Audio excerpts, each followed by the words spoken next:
come to my attention that you don't know who I am. She's fierce, she's deadly, and she's got style for days. Hela from Thor.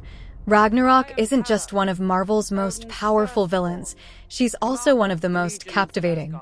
Let's dive into what makes Hela not just the goddess of death, but also one of the sexiest villains in movie history. My father is dead, as are the princes. You're welcome. We were once the seat of absolute power in the cosmos. Our supremacy was unchallenged, yet Odin stopped at 9 realms. Our destiny. From the moment Hela steps on screen, she commands attention. Played by the legendary Cate Blanchett, her entrance is nothing short of iconic. That's right, Thor's mighty Mjolnir? Reduced to dust in seconds. But it's not just her power that's intimidating, it's her presence. Hela's sleek black and green suit, paired with her towering antler-like crown, is both menacing and strangely alluring.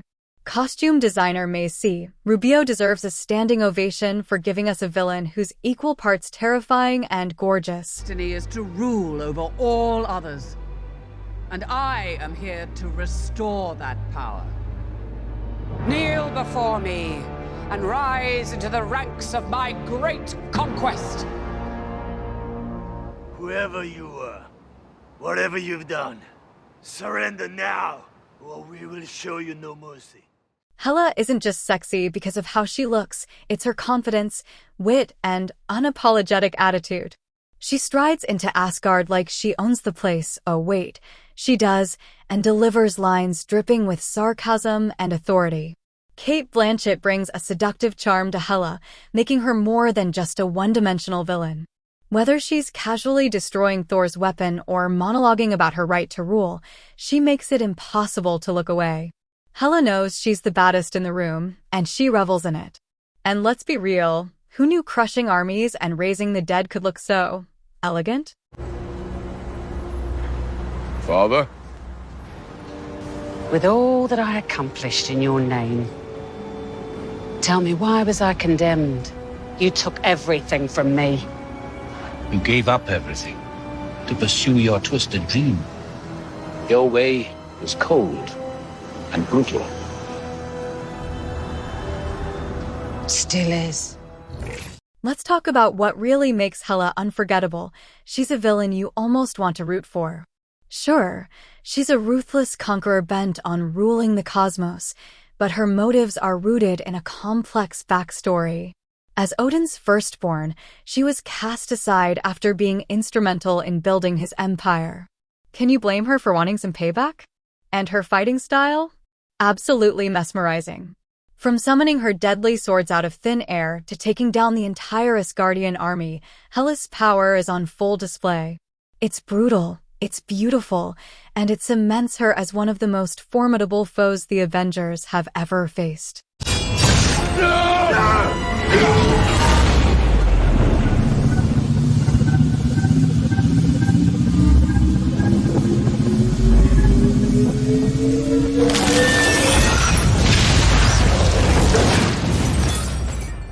Hela isn't just one of the sexiest female villains in movies. She's a reminder that power, confidence, and a touch of darkness can be downright irresistible. What do you think? Does Hela rank as your favorite Marvel villain, or is there someone else who steals the spotlight? Cecile, I'll call you and we can plan your curriculum. I didn't know it was asshole day at the Valmont house. Just taking the poor girl under my wing. She's cunning, she's seductive, and she's the ultimate puppet master. Catherine Tramell from Cruel Intentions isn't your average movie villain. She's a femme fatale who weaponizes charm and deception like no other. Let's unravel what makes Catherine one of the sexiest and most dangerous villains in cinema history. The parental unit's called while you were out. Lovely. She suspects that your impotent, alcoholic father is diddling the maid. What's wrong with you today? Therapy not going well? Clarissa. Call me. I'm sick of sleeping with these. You remember Court Reynolds? Huge sacrifices were made on my part to keep him happy. Sorry. From the moment we meet Catherine, she exudes sophistication and control. Played flawlessly by Sarah Michelle Gellar, Catherine's polished exterior hides her true nature, a manipulative and calculating mastermind. Her style? Impeccable. Whether she's donning sleek designer outfits or delivering lines with icy precision, Catherine is the epitome of grace with a devilish twist. Oh, and she's not just self-aware, she owns her villainy. You've always been an inspiration to Bo and I in raising her. This is really a beautiful language, don't you think? Where do you get your strength? Well, I know this sounds corny, but patient of peer pressure. I turn to God, and He helps me through the problem. You must forgive it, Catherine. However, there are the occasional few bad apples. In any event, my feelings were hurt when I'd learned that Court had fallen for someone else. Catherine's greatest weapon is her ability to seduce, not just romantically, but emotionally and intellectually. She has everyone, from her stepbrother Sebastian to her socialite friends, dancing to her tune. But let's not forget her iconic manipulation of Cecile, played by Selma Blair. Catherine's ability to mask her venom in sugar-sweet words is nothing short of chilling and mesmerizing. Honestly, if gaslighting were an Olympic sport, Catherine would take gold. And she'd do it while sipping a martini in a designer dress. Keep your friends close and your enemies closer. Argaria. And poor Court's new little princess will be damaged goods. Why go through Cecile? Why not just attack Court? Because if there's an attack made on Court, it could be traced back to me. I can't allow that to happen. Everybody loves me, and I intend to keep it that way. She's quite cute, you know? Young, supple breasts. Uncharted booty. Be her captain, Picard Valmont. Boldly go. To do it. I have a reputation to uphold. Oh, but diddling the therapist's daughter's a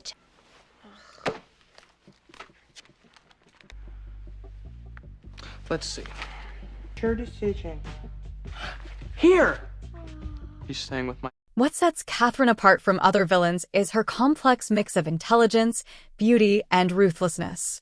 She doesn't rely on brute force or superpowers. Her mind is her greatest weapon. Whether she's plotting to ruin someone's life or pulling Sebastian into her twisted games, Catherine operates with an elegance that's both terrifying and captivating. But even the best villains have their reckoning. Catherine's downfall at the end of Cruel Intentions is as dramatic as her schemes. Yet, even as she loses everything, you can't help but admire how unapologetically bold she is. Catherine Mertert is proof that sometimes the most dangerous villains aren't hiding in shadows, they're smiling right in your face. What do you think? Does Catherine rank as one of the best sexy villains of all time? Or do you have another favorite? Kill or be killed. Exciting, isn't it? Who are you? She's smart, she's stunning, and she's downright lethal. Madison Lee from Charlie's Angels. Full Throttle isn't just another villain. She's a former angel who traded halos for chaos. Played by the iconic Demi Moore, Madison proves that you don't need to be on the side of good to steal the spotlight. Let's dive into what makes her one of the sexiest and most unforgettable villains in movie history. Hello, angels. Madison Lee. Why? Why be an angel when I can play God? Looks like one of the three amigos has gone adios.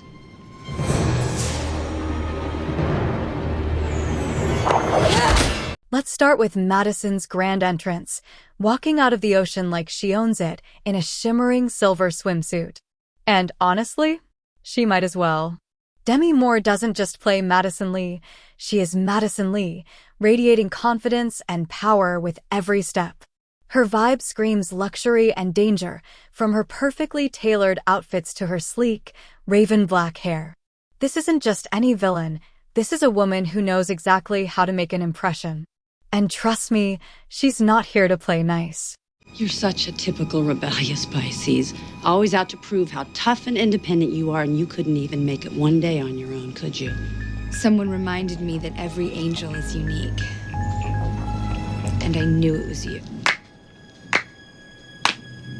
Very well done. Very impressive, really. Madison wasn't always the bad girl. She was once one of Charlie's elite angels, which makes her betrayal all the more shocking. That line? Chills every single time. Her backstory adds depth to her character.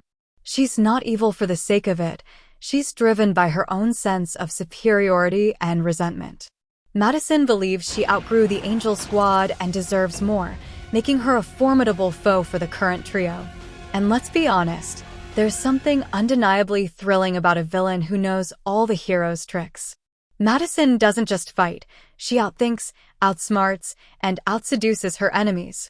She's like the ultimate what-if scenario. What if James Bond quit MI6 to start his own chaos? But in heels, of course. Who else has contacts in Mongolia? Could hack the Halo failsafe and hire a surfer as an assassin. The same astrological phenom who would refer to a motocross rider with a lion on his helmet as Leo. I mean, you've got it all figured out. And now I'm gonna really enjoy knocking those halos right off your heads. But you're an angel. Madison isn't just sexy, she's dangerous. Whether she's effortlessly wielding weapons or taking down the angels in hand-to-hand combat, her skills are unmatched. And let's talk about that rooftop duel. It's not just a battle, it's an exhibition of style, grace, and sheer power. But Madison's sex appeal goes beyond her looks. It's her confidence, her wit, and her unapologetic attitude. She knows she's the baddest in the room, and she owns it with every sultry smirk and deadly move. It's no wonder she's a villain we can't help but admire, even as she's causing mayhem. You want to know who I am, Natalie? Then you look inside your own heart. No, Madison. I'm nothing like you. I have something you'll never have. No, you just don't get it. I don't take orders from a speaker box anymore. I work for myself. Well, your boss sucks. Madison Lee is proof that sometimes the most captivating villains are the ones who used to be heroes. She's fierce, she's fabulous, and she's unforgettable. What do you think? Does Madison deserve a spot as one of the sexiest movie villains of all time? You want society to accept you, but you can't even accept yourself. Blue never looked so good. Mystique from the X-Men franchise is the ultimate shape-shifting femme fatale who can transform into anyone but is unforgettable as herself. Played by both Rebecca Romijn and Jennifer Lawrence, Mystique has stolen the show across decades. Let's explore why this mutant queen isn't just dangerous, she's one of the sexiest villains in movie history. Mutant and proud.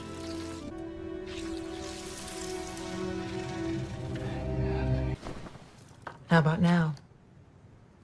From the moment Mystique steps into the spotlight, she's impossible to ignore. With her striking blue skin, fiery red hair, and golden eyes, Mystique's look is bold, otherworldly, and undeniably mesmerizing. Rebecca Romijn first brought Mystique to life in the early 2000s, creating an enigmatic, silent yet deadly version of the character. Fast forward to the 2010s, and Jennifer Lawrence gave us a younger, more conflicted Mystique, adding layers to the character's charm and complexity. And let's be real, if we could shape-shift into anyone we wanted, we wouldn't bother with clothes either. Mystique's appeal isn't just her looks, it's her unmatched ability to shape-shift into anyone she chooses. She can infiltrate, manipulate, and seduce her way into any situation, making her the ultimate weapon in espionage. But even in her natural blue form, Mystique exudes confidence and power. She doesn't just accept who she is, she embraces it, turning her uniqueness into a symbol of strength. And let's not forget her combat skills. Whether she's taking down enemies with gymnastic precision or outsmarting her foes with her wit, Mystique is as lethal as she is alluring. If you thought dating was tough, imagine realizing your partner is Mystique halfway through dinner. Awkward. I prefer the real Raven. I said the real Raven.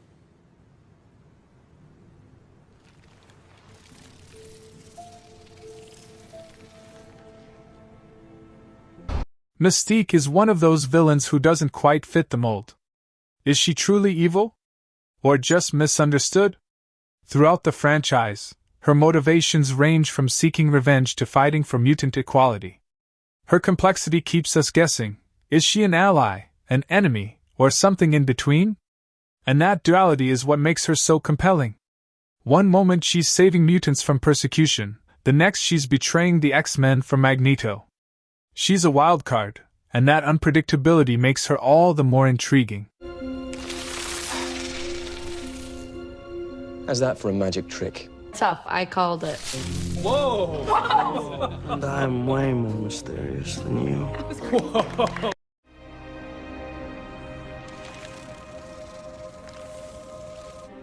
It's fine.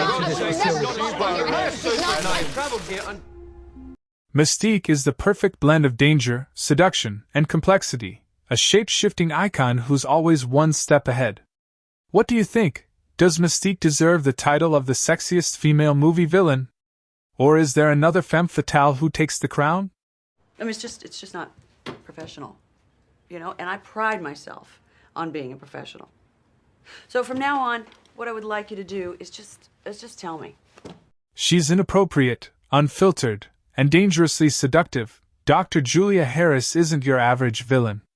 Played by Jennifer Aniston, this dental diva from the Horrible Bosses franchise blurs the line between comedy and chaos. Let's sink our teeth into why Dr. Harris is one of the sexiest, and most hilariously outrageous, movie villains ever. You know, when and if I cross the line. Okay? Okay. Now. What? Well, now. Not naked, Dale. Can you see my pussy? That's crossing the line? A little bit. From the moment Dr. Julia Harris appears, she commands attention.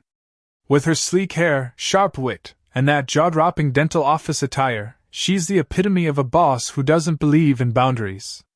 But it's not just her looks, it's her confidence and outrageous behavior that leave a lasting impression. Julia doesn't care about rules or workplace ethics. She's here to have fun, even if it means making her assistant's life a complete nightmare.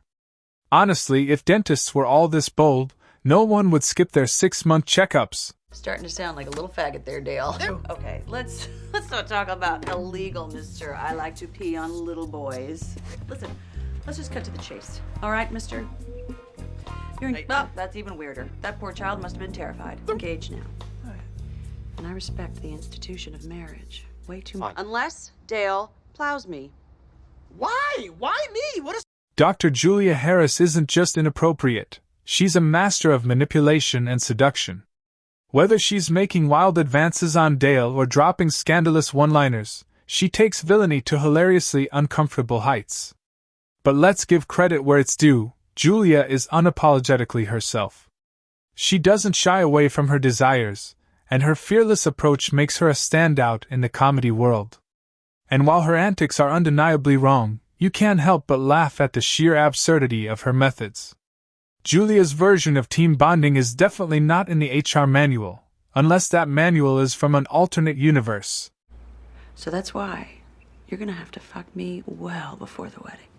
Because the closer we get to this date, the less ladylike I'm gonna feel about it. Well, I was unconscious. You're a raper and you've raped me. That's a rape! Oh, Rape! Just... Julia, I'm not gonna sleep with you.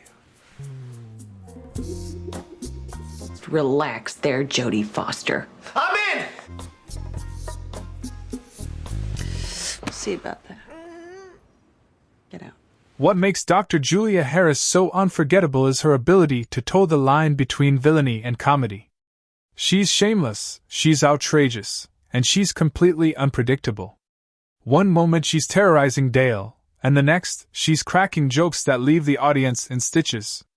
And let's not forget Jennifer Aniston's performance. It's a complete departure from her usual roles. Aniston leans into Julia's wild side, making her both hilarious and undeniably magnetic. Sure, Julia might be a terrible boss, but she's also the reason we can't stop watching.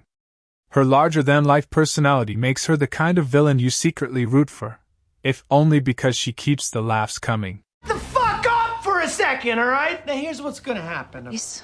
That empty space above the fireplace. See that? You got a cock, miss? Who's ever said no to this? Since I was 11 years old. Expensive 2-week vacation with my fiance. Let's call it a honeymoon, all right? Dr. Julia Harris is proof that even the worst bosses can make for the best comedy.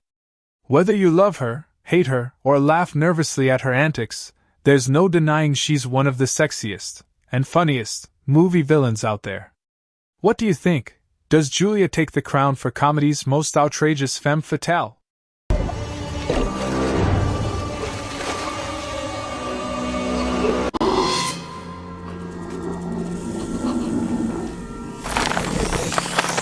She's got the beauty of a supermodel and the instincts of a predator. Syl from Species is the ultimate femme fatale from outer space.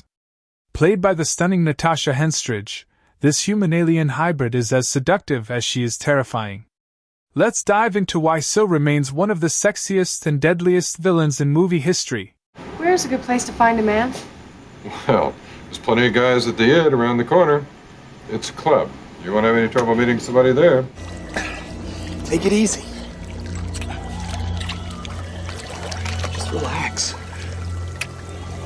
From the moment Syl breaks free, she captivates everyone she encounters, humans and viewers alike.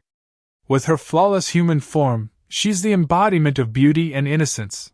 Well, until you realize her true purpose. Natasha Henstridge brought Syl to life with a mix of vulnerability and ferocity. In her human guise, Syl is almost childlike, learning about the world around her. But beneath that stunning exterior lies a relentless predator driven by one goal: to reproduce. Honestly, dating in the 90s was already tough. Imagine realizing your date was part alien and wanted you for your DNA. There's plenty of time. Thank you. Can't miss it. Just look for the long line. Oh, hey, I need your credit card. No, I think someone's at the door. Don't go. Please. I want a baby.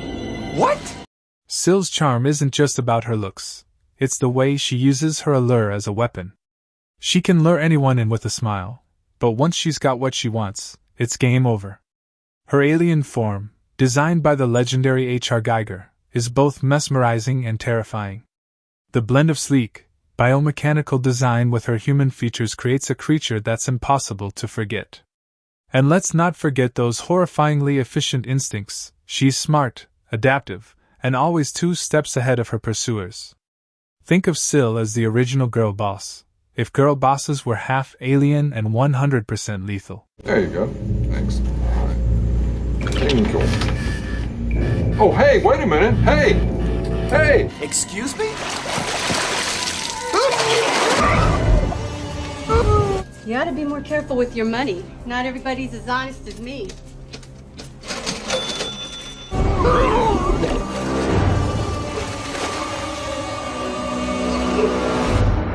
What makes Syl such a fascinating villain is the mix of sympathy and fear she evokes.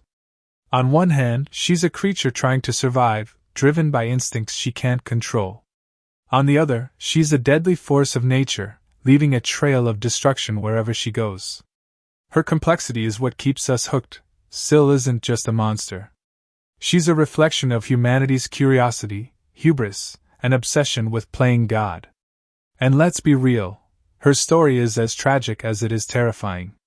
Honestly, Syl is what happens when science forgets to ask, should we, instead of just, can we?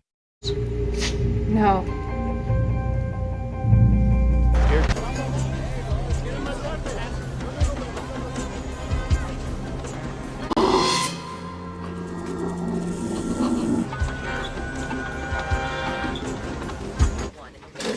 Yes, young lady, can I help you?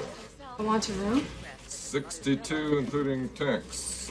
Syl is the perfect mix of beauty, brains, and alien terror, a villain who can seduce and destroy in equal measure.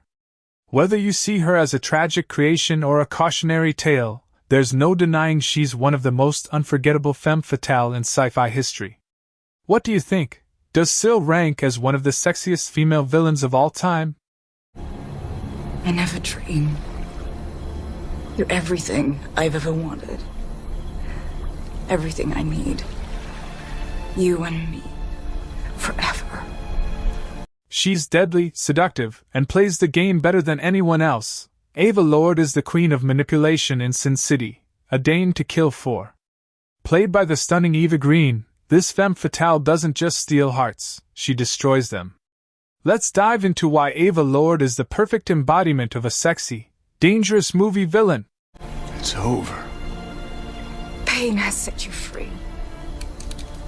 You're not good anymore, Dwight. You're more like me.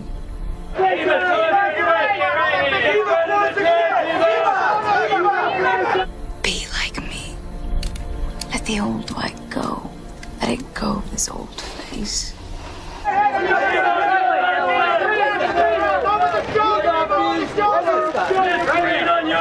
The first thing you notice about Ava Lord is her breathtaking beauty. She looks like she stepped out of a noir painting. But don't let that mesmerizing gaze fool you. Beneath her glamorous exterior lies a cold, calculating heart. Eva Green brings Ava to life with an irresistible mix of elegance and danger. From the moment she appears, she owns the screen, drawing in not just the men in the story but the audience as well. Fun fact, Ava doesn't walk into a room, she slithers into it, like a cobra in couture. Dwight, how long has it been?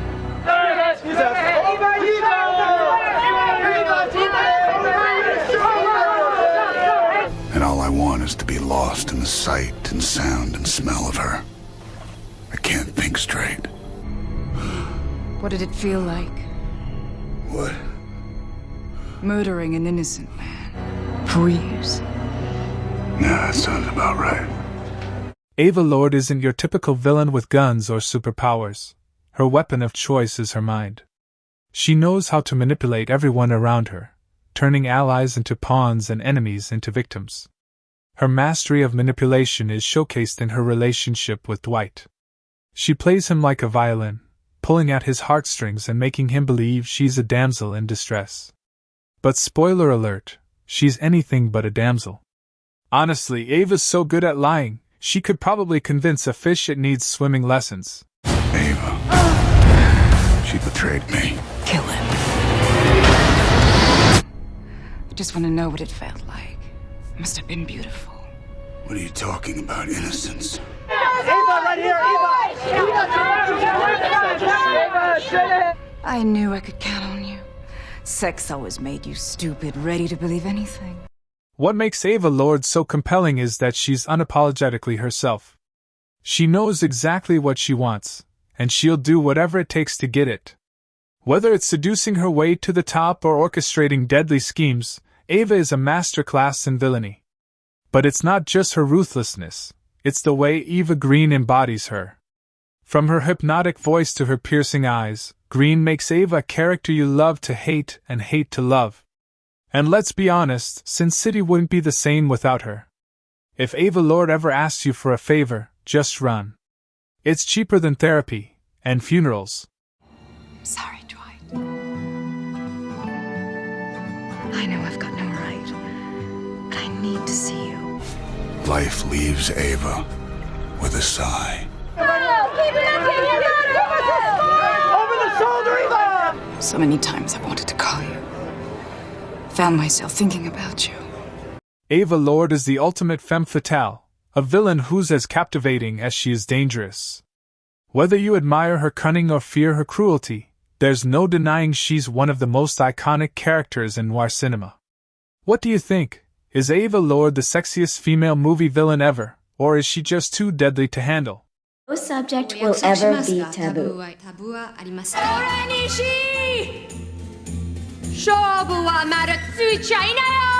The price you pay for bringing up either my Tanaka no Yabo, Muneni Ichimotsu Wari no Goyosu. She's a warrior, a leader, and a legend with a katana. Orin Ishii from Kill Bill, Volume 1 is one of the most iconic female villains in movie history.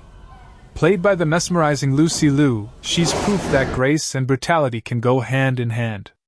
Let's dive into what makes Orin one of Quentin Tarantino's most unforgettable creations.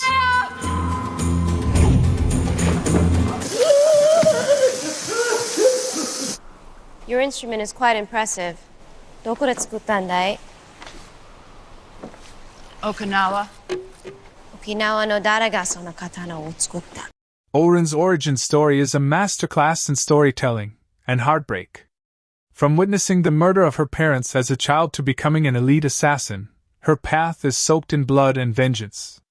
That animated sequence is equal parts beautiful and haunting, setting the tone for the fierce woman she becomes.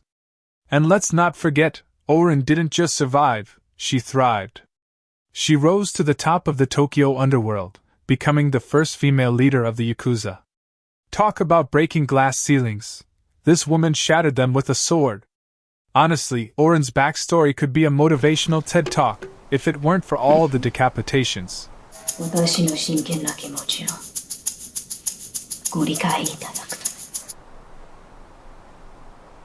Katana wa tsukare shirazu. あんたも少し力が残ってるといいけどね。ここから英語で話します。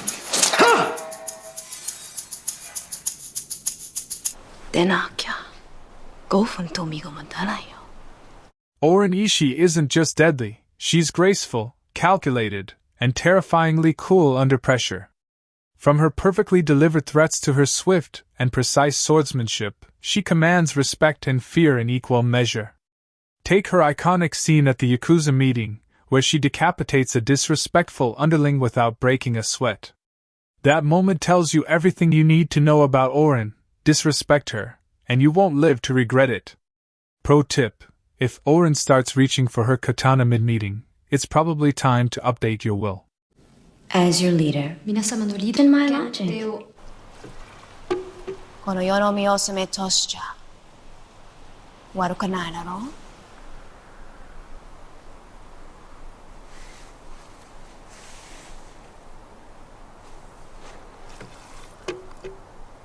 We've all been waiting for The Bride vs. Oren. Set against the snowy backdrop of the House of Blue Leaves, this fight is pure cinematic art. The choreography is as elegant as a dance, with every move showcasing their skills and determination. But let's give credit where it's due, Oren puts up one heck of a fight. Her final moments, where she gracefully accepts her defeat, show that even in death, she's a class act. Only Oren could lose a duel and still make it look like she's won the style game.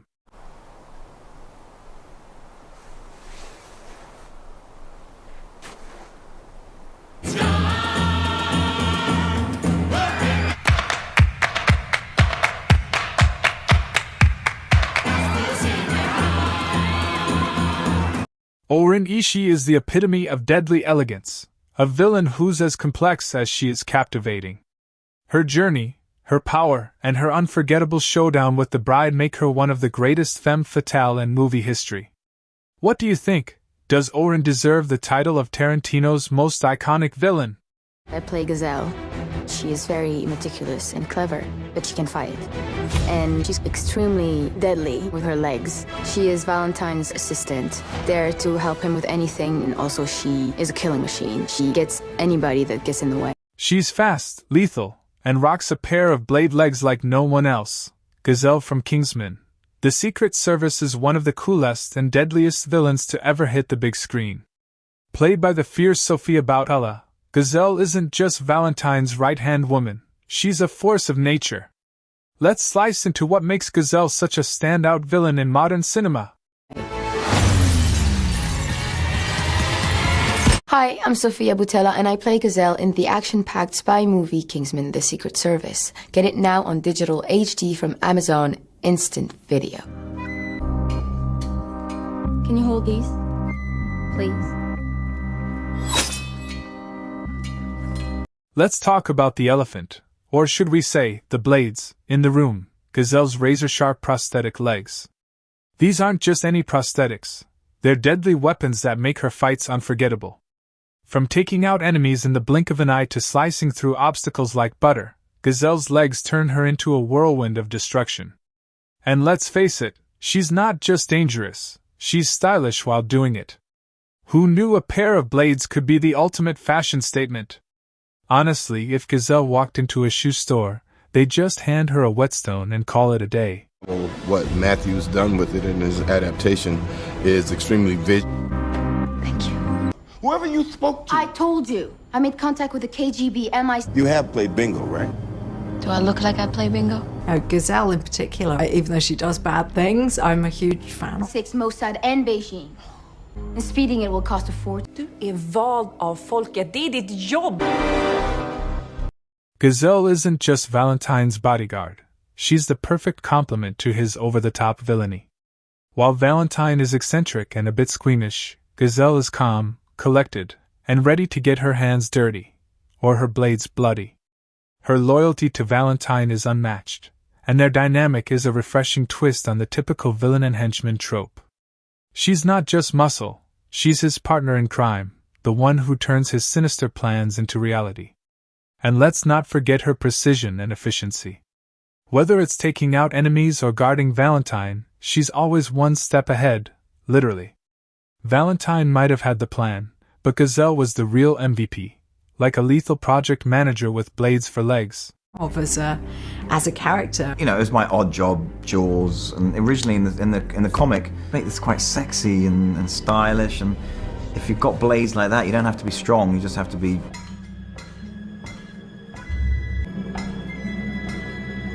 Gel in the wine. I play Gazelle. I play very lethal, double amputee. I play the villain with Sam Jackson, basically with Valentine. But what truly cements Gazelle's status as a legendary villain are her fight scenes. That showdown with Eggsy? Absolute cinematic gold. Her speed, agility, and choreography make every move a jaw-dropping moment. And it's not just her skills, it's the confidence and poise she brings to every fight. Gazelle isn't just fighting, she's performing. Even in her final moments, she leaves a lasting impression, proving she's more than a match for any Kingsman agent. If Gazelle taught us anything, it's that leg day at the gym is really important, but maybe skip the blades if you're clumsy. I was there, but yet I had to focus and do all the work, but it was really exciting. What's wrong with a simple switch? A simple switch. Basically, we just have a very specific plan to save the planet. It's just what it implements that appears to be not that nice or not that great, as an idea. But the intention, I think, is good. So Gazelle is a masterclass in combining elegance and danger. With her unique weaponry, fierce loyalty, and unforgettable fight scenes, she's earned her place as one of the most iconic villains in the Kingsman franchise and modern cinema. What do you think? Does Gazelle deserve a spot on the list of the most memorable movie villains of all time?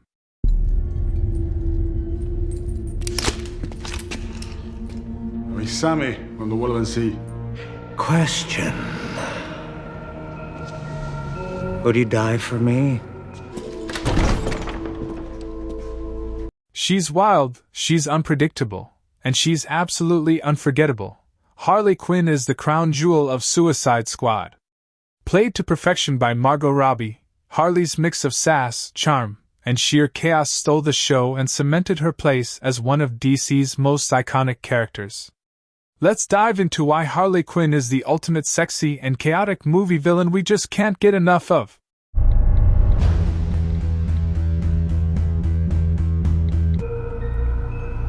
Yes. That's too easy. Will you...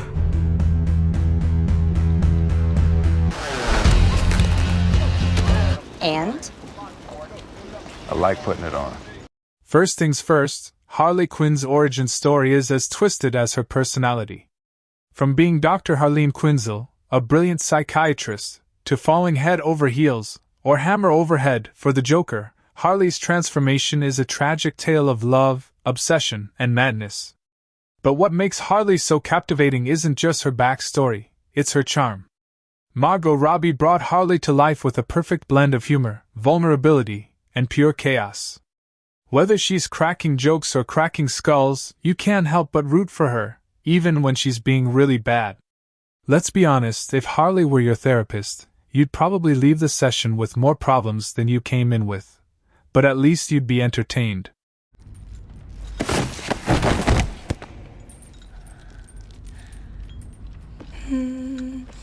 Would you live for me? Yes. Careful.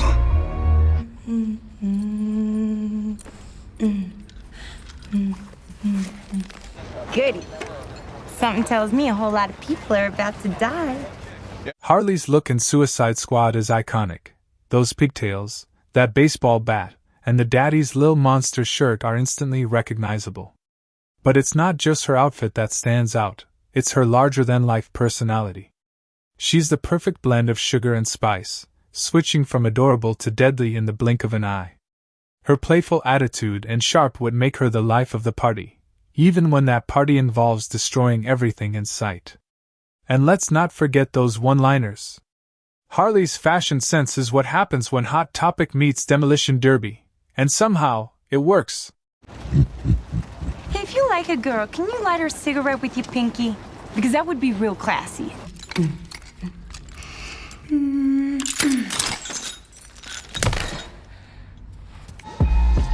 You want this? I do. Say it. Say it.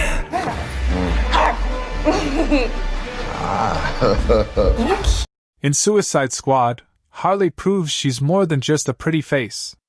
She's a key player on the team, whether she's taking down enemies with her trusty bat or creating chaos with her unpredictable antics. Her dynamic with the rest of the squad is one of the film's highlights. From her flirty banter with Deadshot to her wild loyalty to the Joker, Harley brings a spark to every scene she's in. And let's not forget that elevator fight scene. It's pure Harley, chaotic, fun, and totally over the top. Harley's idea of teamwork is like group therapy, if therapy involved explosions and baseball bats. Please.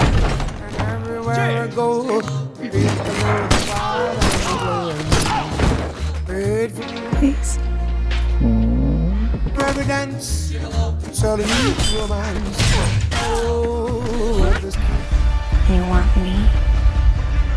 I'm all yours. Come on, Puddin'! Do it! Harley Quinn is more than just a sexy villain. She's a force of nature, a chaotic whirlwind of charm, madness, and fun. Margot Robbie's portrayal brought Harley to new heights, making her a standout character in the DC universe. What do you think? Is Harley Quinn the ultimate movie villain, or is she more of an antihero at heart? Hold your fire! It's on Valentine! They're infected. Too late! I told you, she could have had it. Please, somebody get her! Hold it. What do you think you're doing? No, don't shoot them! He's wounded. The infection. Jill Valentine, a hero turned villain? Now that's what you call a plot twist. When Jill flipped to the dark side in Resident Evil, Afterlife and Retribution, she became the ultimate antagonist. A mind-controlled killing machine with style, skill, and a cold, calculating edge. Let's break down why evil Jill Valentine is one of the most captivating femme fatale in the Resident Evil franchise. You know that. No. If it comes to that, comment on what those things are. Are you all right? I'll take care of it myself.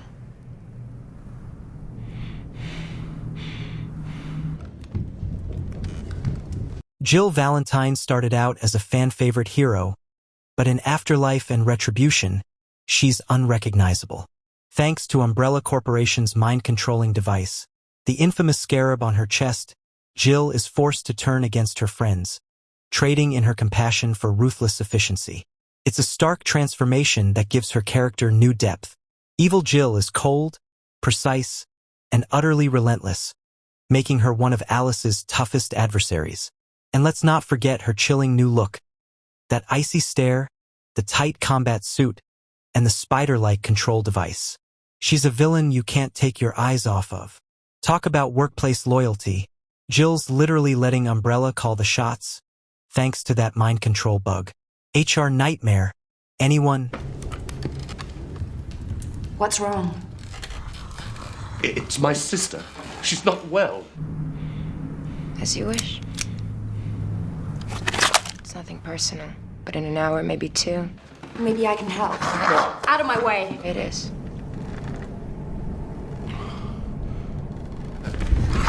Just get out! Evil Jill isn't just a villain. She's a force to be reckoned with. Her hand-to-hand combat skills, sharpshooting precision, and ability to command squads of Umbrella soldiers make her one of Alice's deadliest foes. Take her fight with Alice in Retribution. A high-octane battle filled with acrobatics, quick strikes, and sheer intensity. It's not just a fight. It's a showcase of how dangerous Jill can be when she's under Umbrella's control. Jill's combat skills are so sharp. It's like Umbrella sent her to How to Beat Up Your Friends 101. And she aced it.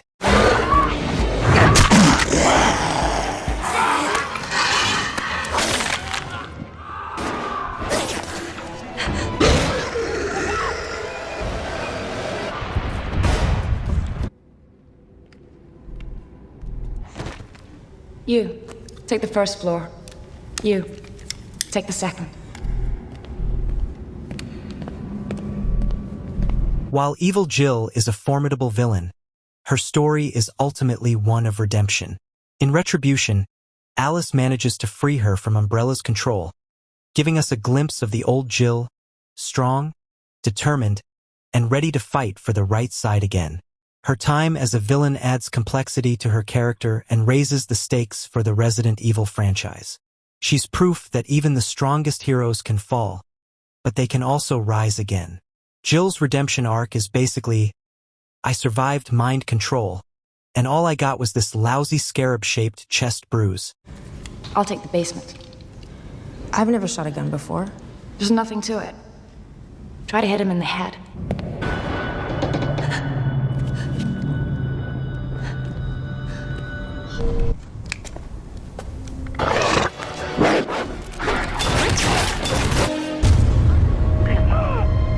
Terminate Project Alice. Evil Jill Valentine is one of the most compelling villains in the Resident Evil series. A former hero twisted into a relentless foe.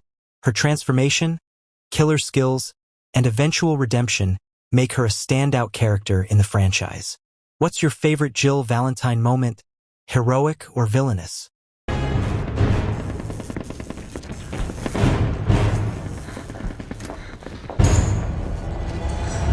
Run!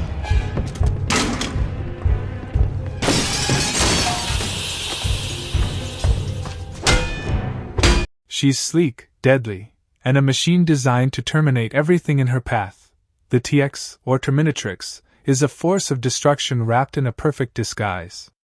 Played by Kristanna Loken in Terminator 3, Rise of the Machines, the TX brought a whole new level of danger and a touch of elegance to the iconic franchise. Let's break down what makes her one of the most terrifying and stylish villains in the Terminator series.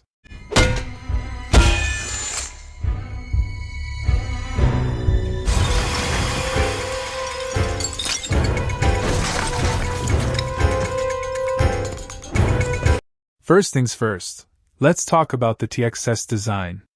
Unlike her predecessors, the TX is the ultimate hybrid, a liquid metal exterior over a solid endoskeleton. Translation? She's got the adaptability of the T-1000 combined with the durability of the T-800. And the result? Pure nightmare fuel. Her arsenal includes built-in plasma cannons, flamethrowers, and even the ability to control other machines. Oh, and did I mention she can shape-shift? Whether she's impersonating humans or transforming her arms into weapons, the TX is the Swiss Army knife of Terminators. The TX is what happens when Skynet decides to combine a lethal assassin with a 3D printer, efficient, terrifying, and overachieving.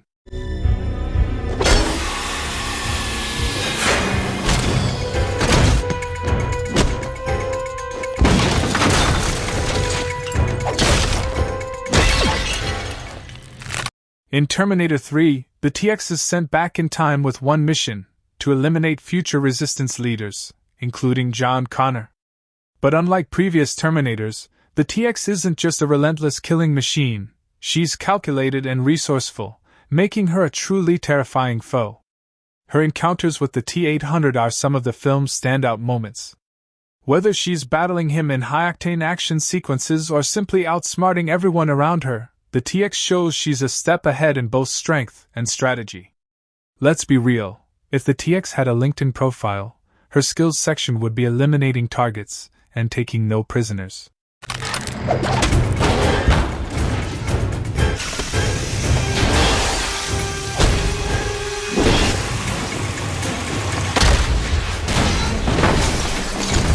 What sets the TX apart is her efficiency and sheer power. She's not here to play games, she's here to win. Whether it's taking down multiple targets at once or wreaking havoc on a massive scale, the TX is a one-machine apocalypse. Her presence in Terminator 3 also solidified the idea that Skynet's creations are evolving, and fast. The TX pushed the boundaries of what a Terminator could be, setting the stage for even more terrifying machines in the franchise. Honestly, the TX is so advanced, she probably has Skynet tech support on speed dial. Hello, yes, I need a plasma cannon update.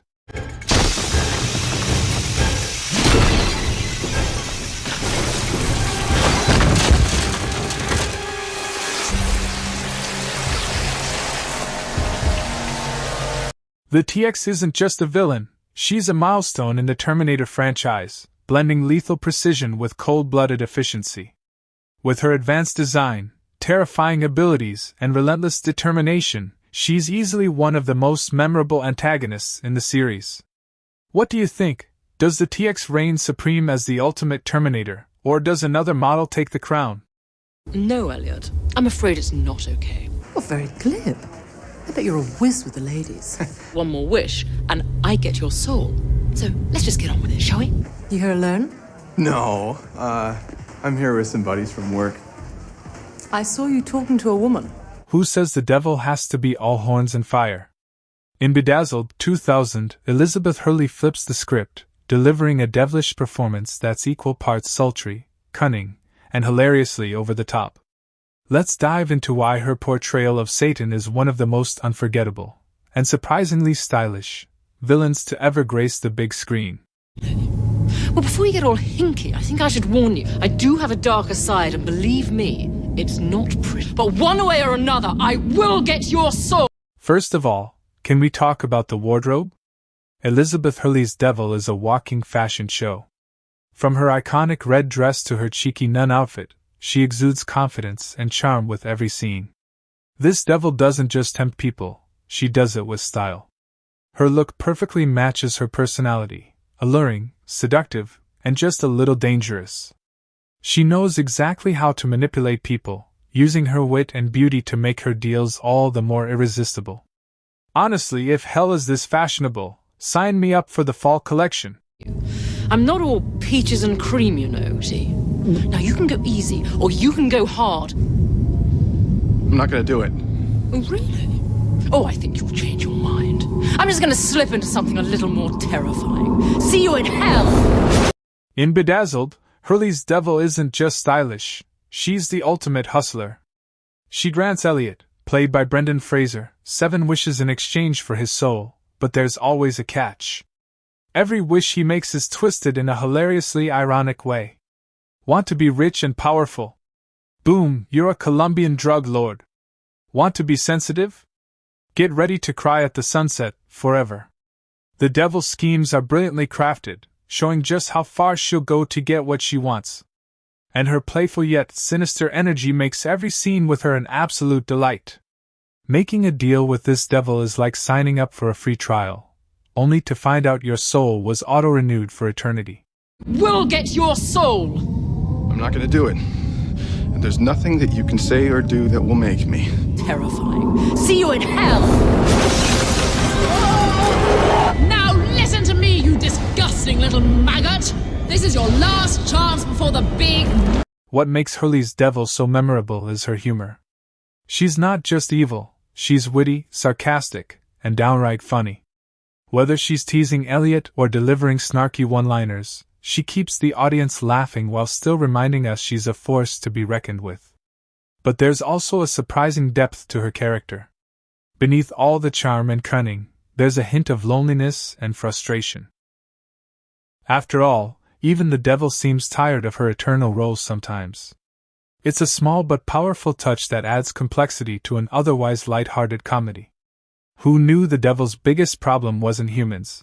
It's finding decent company in hell. This is your last chance before the big weenie roast. But you'd like to be. Huh? What makes you say that? Ooh, I don't know.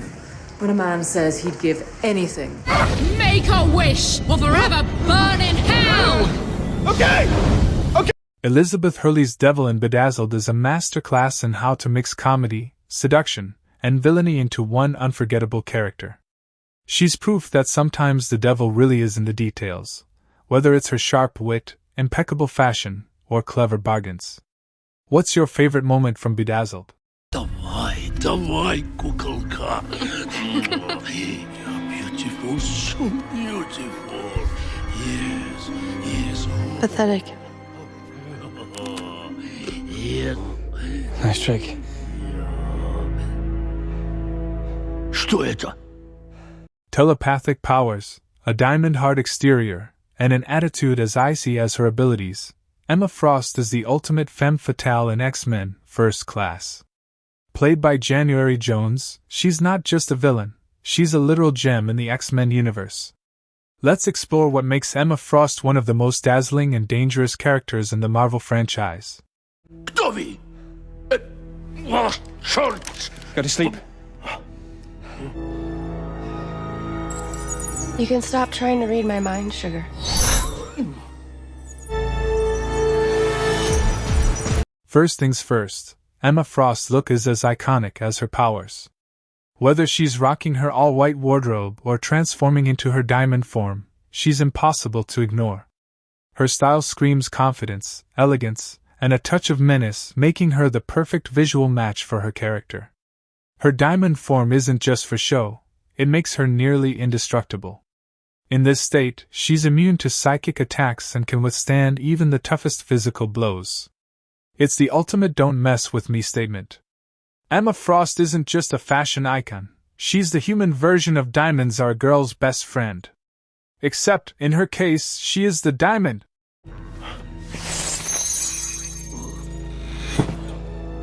You're never going to get anything from me while I'm like this.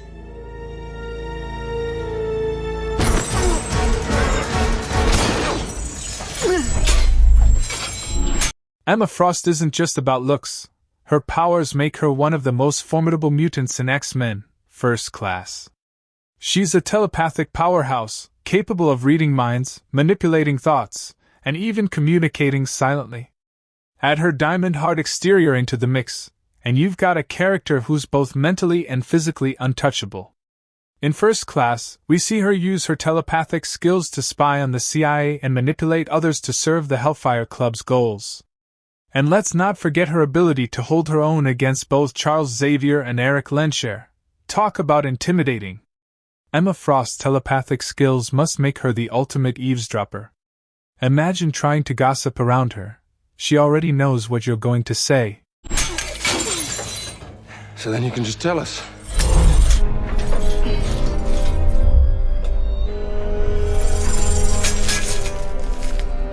In First Class, Emma Frost is a key player in Sebastian Shaw's Hellfire Club, helping to manipulate global events to spark a mutant versus human war.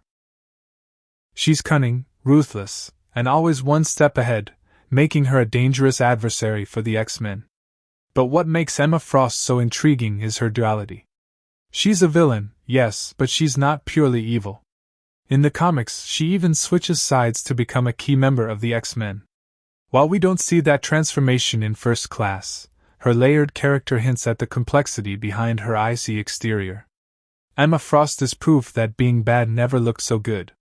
But let's be real, if she joined the X-Men in this movie, her first demand would probably be a wardrobe overhaul for everyone. Where's Shaw?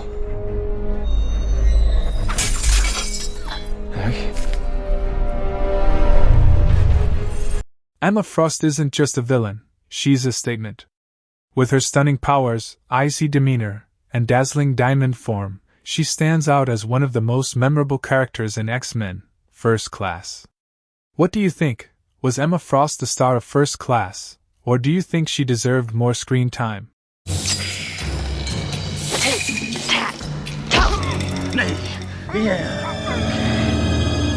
I just love a big, strong man who's not afraid to show it with someone half his size. My first time.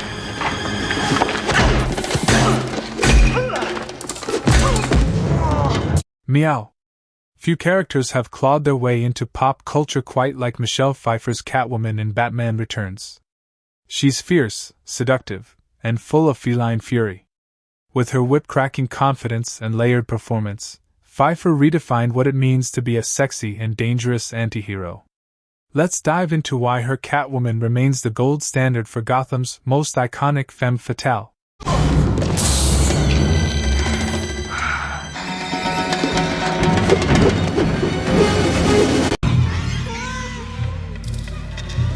Always waiting for some bad man to save you.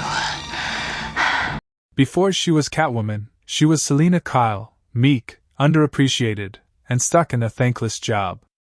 But after being betrayed and pushed out of a window by her villainous boss, Max Schreck, Selina is literally and figuratively reborn.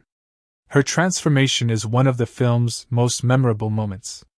From the shredded raincoat to her creation of the DIY catsuit, Selina's journey from timid secretary to empowered vigilante is as iconic as it is unsettling.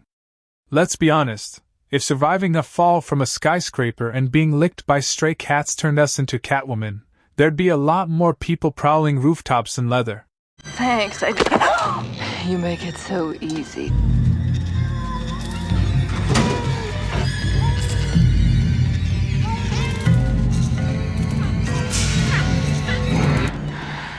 I am Catwoman. Michelle Pfeiffer's Catwoman is the epitome of style meeting danger. Her stitched-together black leather catsuit is both chaotic and seductive, perfectly reflecting her fractured psyche. Add her whip skills, acrobatic prowess, and razor-sharp claws, and you've got a character who's as deadly as she is alluring. But what really makes Pfeiffer's performance unforgettable is her attitude. She's a woman scorned, but she's also deeply vulnerable, torn between revenge and a yearning for connection. Whether she's taunting Batman or dismantling Shrek's schemes, she's always in control, at least on the surface. That catsuit might look incredible, but you just know Selina's dealing with some serious chafing. Talk about suffering for your art. Don't you? Always waiting for some bad...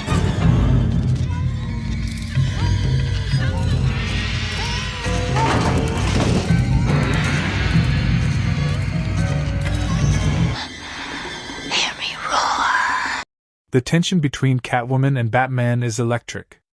Their rooftop battles are as much about flirtation as they are about fighting, and their chemistry crackles in every interaction. But beneath the masks, their connection runs deeper. Both Selina and Bruce are fractured souls trying to navigate a world that doesn't understand them. This shared sense of loneliness makes their dynamic as tragic as it is compelling. The masquerade ball scene, where they realize each other's identities, is pure cinematic gold, heartbreaking, intense, and unforgettable. Let's face it, Catwoman and Batman are the ultimate will they won't they couple.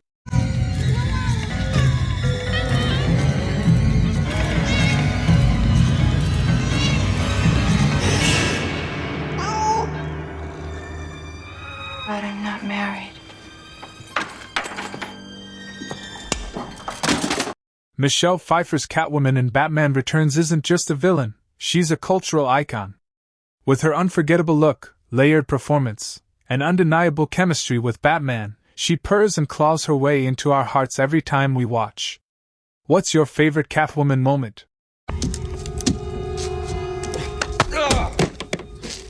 Welcome to slavery.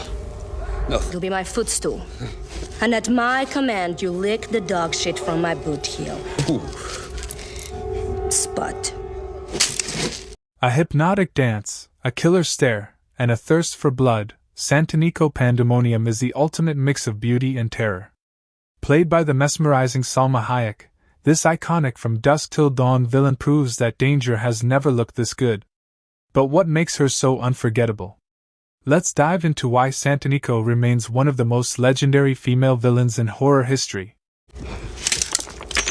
Because I don't think you're worthy of human blood. You feed on the blood of stray dogs.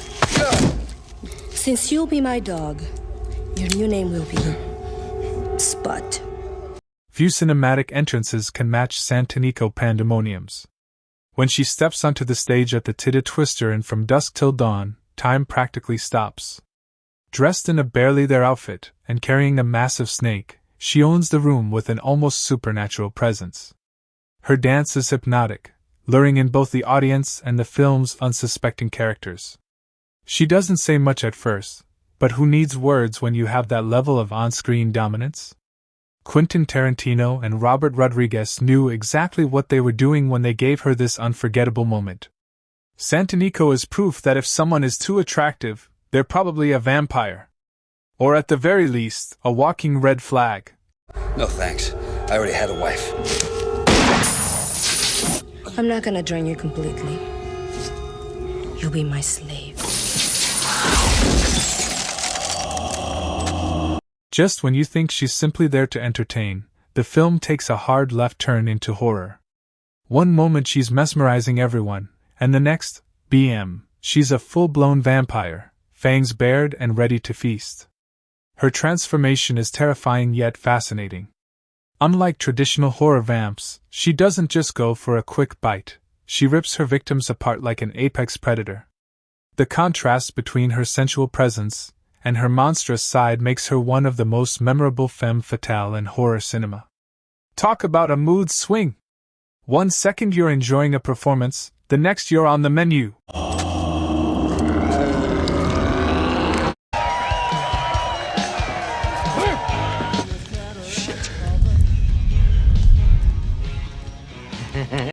Santanico isn't just any vampire, she's the queen of the damned at the titty twister. Other vamps follow her lead, making her one of the most powerful beings in the film.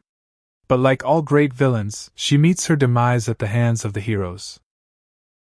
Even though her screen time is short, her impact is massive. Salma Hayek's portrayal made Santanico Pandemonium a horror icon, leading to spin-offs, TV adaptations, and countless tributes in pop culture. She might not have survived the night, but her legacy sure did. Honestly, if you're going to go out like a legend, dancing, fangs out, and making sure no one forgets your names.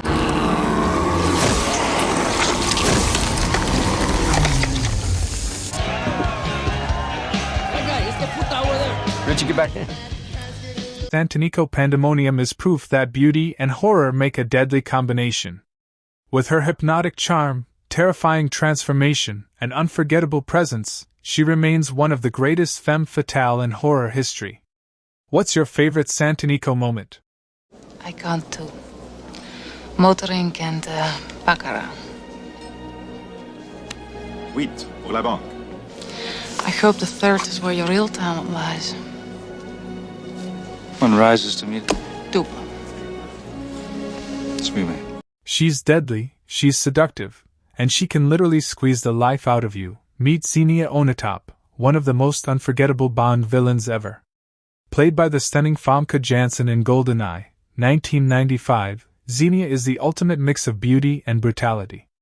From her love of danger to her very hands-on approach to combat, let's break down why she's one of 007's most iconic femme fatale. Madame loses. Liach. Enjoy it, while it lasts. And what words do you live by? Trick is... Every Bond villain needs a signature trait.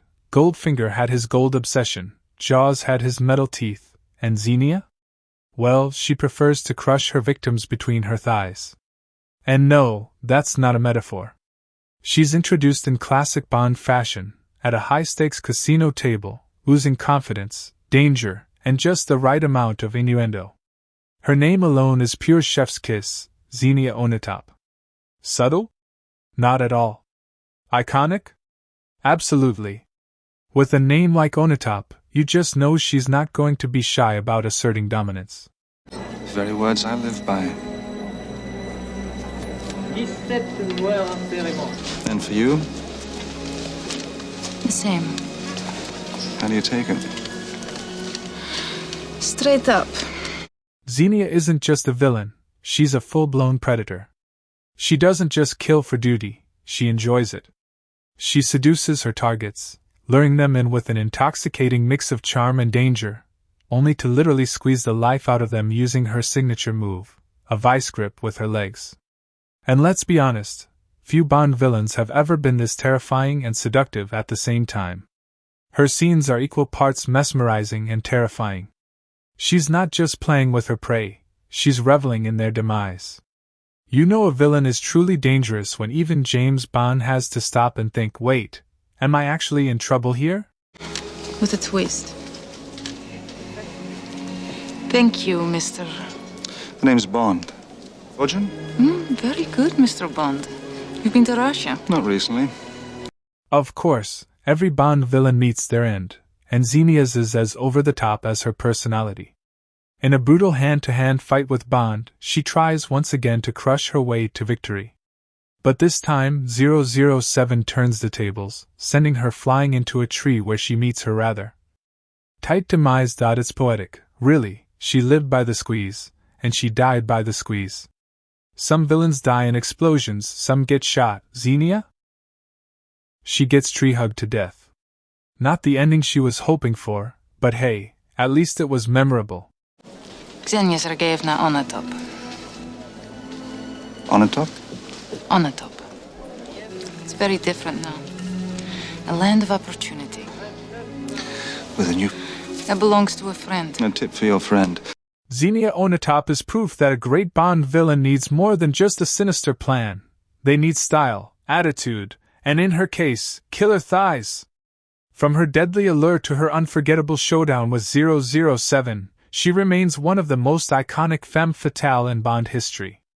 What's your favorite Xenia Onatop moment? Nick and Amy will be gone, but then we never really existed. Nick loved a girl I was pretending to be. Cool girl. She's a cool girl. Cool girl is hot. Cool girl is game. Cool girl is Zamal babe who talks football and endures buffalo wings. She's beautiful, she's brilliant, and she's absolutely terrifying. Gone Girl's Amy Dunn isn't just a femme fatale. She's a full-blown psychological nightmare.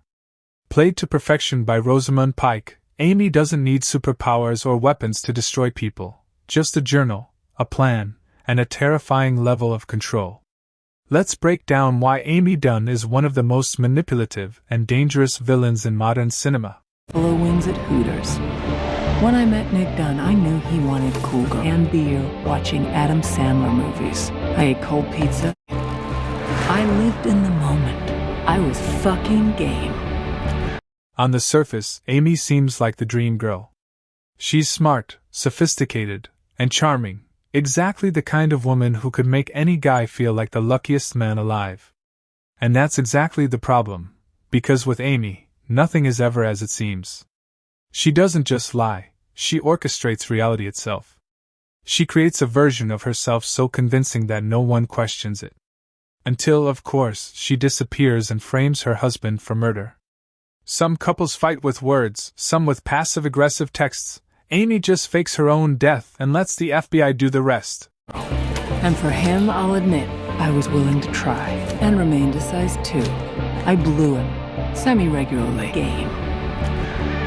I can't say I didn't enjoy some of it. Sharper. I inspired him. Amy isn't just smart, she's dangerously calculating. Every move she makes is designed to be airtight. She fakes a pregnancy, bleeds herself out to stage a crime scene, and leaves behind a diary filled with lies, all to make sure her husband, Nick, goes down for her murder. And the scariest part? It works.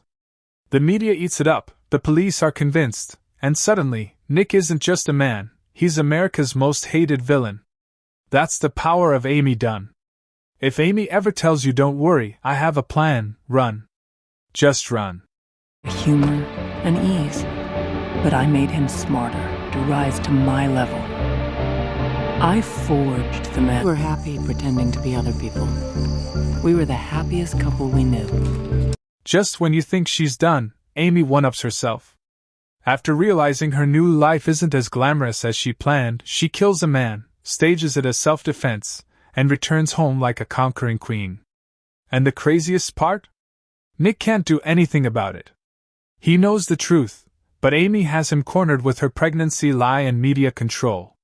It's not just a win, it's a checkmate. Marriage is all about compromise. In Amy's case, it's just compromising your entire life and free will. Of my dreams. We married. He actually expected me to love him unconditionally. Then he drew. You think I'd let him destroy me and end up happier than ever? My cute, charming, salt-of-the-earth misery. Amy Dunn isn't your typical movie villain. She doesn't fight, she doesn't chase, she controls. With nothing but her intelligence and cold-blooded determination, she turns the world against her husband and walks away without a scratch. What's your favorite Amy Dunn moment?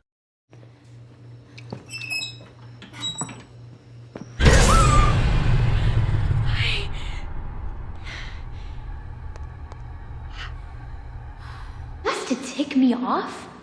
Or is it because you're just really insecure? She's hot, she's deadly, and she literally eats men alive. Jennifer Check, played by Megan Fox in Jennifer's Body, 2009, is the ultimate mix of beauty and bloodshed.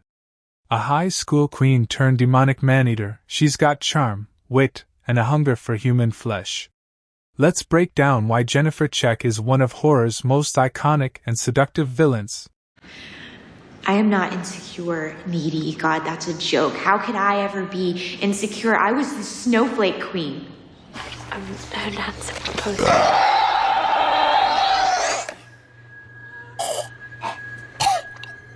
Insecure. I was the snowflake queen. Yeah. 2 years ago when you were social. Jennifer starts off as the stereotypical high school-it girl, gorgeous, confident, and a little too full of herself. But after a slight misunderstanding with a rock band that sacrifices her to Satan, Jennifer wakes up different. Since the ritual failed, because she wasn't actually a virgin, Jennifer doesn't just die. She comes back hungry for human flesh. Lesson learned: if a sketchy band asks if you're a virgin, maybe lie, or just leave.